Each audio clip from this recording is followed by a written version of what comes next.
नमस्कार। पूर्णचंद कांडपाल, जन जागृति, एपिसोड नंबर 858, 858। आज आपको झूठ बोलने के बारे में बताता हूँ। ये भी एक समस्या है, झूठ बोलना।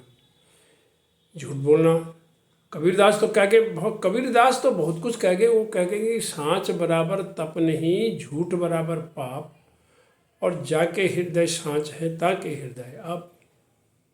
ये ऐसा वो कह के गए हैं। ये सब भूल भाल गए। और गांधी जी भी कह के गए हैं, सत्य अहिंसा और नॉन कोऑपरेशन, असहयोग। सत्य, अहिंसा और असहयोग उनके 3 औजार थे। सत्य पहला औजार था उनका, और उन्होंने किया है। उनकी ज़िंदगी को आप पढ़िए, वाङ्मय को पढ़िए, उनकी जीवनी पढ़िए, सब पढ़िए। सब कुछ उन्होंने सत्य कहा है। जो भी कह दिया सब कुछ कहा। अपनी बुराइयां भी प्रकट करी उस बंदे ने, और अपनी अच्छाइयां तो प्रकट करी नहीं, बुराइयां भी तक बता के गए कि मेरे में ये कमियां थी। तो मैं बताना ये चाह रहा हूँ कि झूठ बोलना कभी कभी मजबूरी भी तो होती है। अब आप कहेंगे कहाँ मजबूरी हो सकती है, ज़रा मंथन करिए आप, कहाँ कहाँ हमें मजबूरी में झूठ बोलना पड़ता है। किसी की शादी के लिए आप झूठ बोलोगे, ये तो पाप माना जाएगा। मान लिया आपको पता है कि दुल्हन में ये कमी है, और आप पर वो विश्वास करते हैं कि यार वो अगर कह देंगे तो हम देख ठीक हो गया। आप तो इससे बड़ा महापाप तो कुछ हुआ ही नहीं। तो वो शादी में आप झूठ नहीं बोल सकते। और वैसे कुंडली बनाने वाले इतना झूठ बोलते हैं कि वो तो आपके 2 साल बढ़ाओ 2 साल घटाओ। जैसे घट होता है, घट का 5 आना डाला ऊपर कर दिया, 5 आना से नीचे बिठा दिया, घट उठाओ घट बिठाओ, ऐसे ही वो उम्र घटा देते हैं। राहु केतु कंट्रोल कर लेते हैं, शनि मंगल कंट्रोल कर लेते हैं। झूठ के अलावा और कुछ है ही नहीं। ये सब दिखाई देता है और हम उनके फॉलोअर हैं, हम कुछ कहते नहीं, मजबूरी है।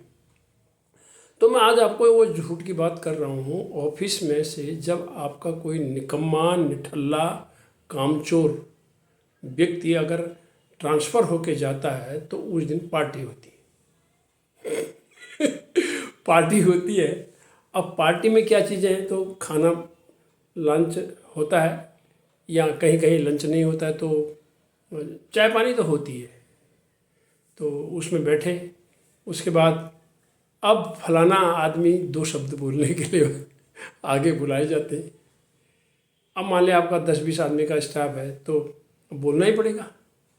एक तो हेड ऑफ द डिपार्टमेंट जो बॉस हैं उनको तो बोलना ही है, एक आधा आदमी और बोलेगा, और वो बोलने वाले होते हैं, उनको मालूम होता है जी फलाना बोलेगा।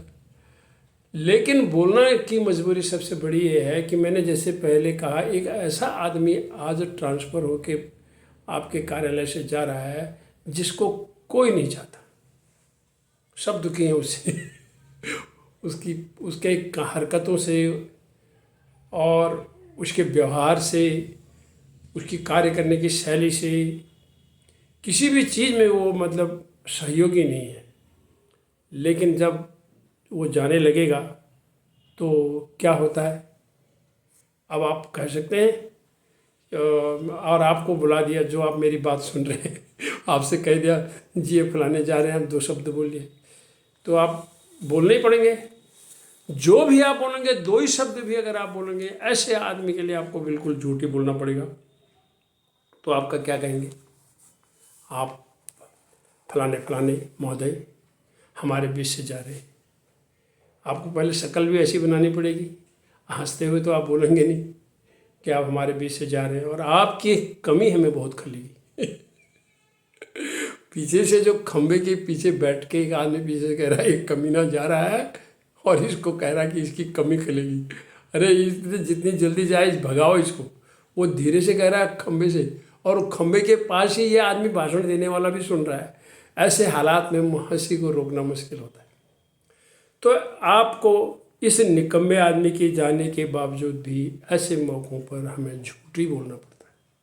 क्या बोलेंगे, हम यही बोलेंगे कि आप हमें याद रखिएगा, आपका जो हमें सहयोग मिला, आपने हमारे इस कार्यालय में इतने दिन काम किया, आपका व्यवहार बड़ा मृदु था।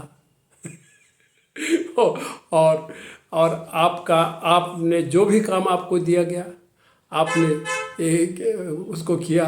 फिर वो खंबे के पीछे से बोलता है इस साले ने तो कभी कोई काम ही नहीं किया, बैठ जा नीचे, क्यों बोल रहा है। लेकिन ये कान में जाती है, वो धीरे से बोल रहा है।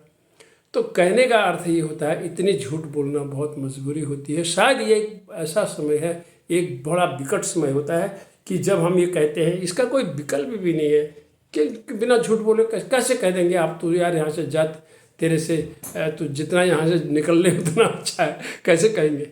यही कहते हैं कि यार हमें याद करना, हमारे लिए कोई काम हो तो वो बताना, और हम आपकी शुभकामना के लिए भगवान से प्रार्थना करते हैं, आप दीर्घायु रहें, आपका भविष्य उज्जवल रहे, यही हम कहते हैं। लेकिन ये जो कहते हैं कि आपकी कमी हमें खलेगी, आप बहुत ही अच्छे इंसान थे, ये थे वो थे, ये तो झूठ का पुलिंदा है। लेकिन यहाँ झूठ बोलना मजबूरी होती है। शायद जीवन में हर आदमी को इस तरह की झूठ से कभी न कभी गुजरना पड़ता है। मैं तो कई बार इस तरह से ऐसे झूठ बोलने से गुजरा हूँ, पर क्या करें, बोलनी पड़ती है। धन्यवाद, नमस्कार।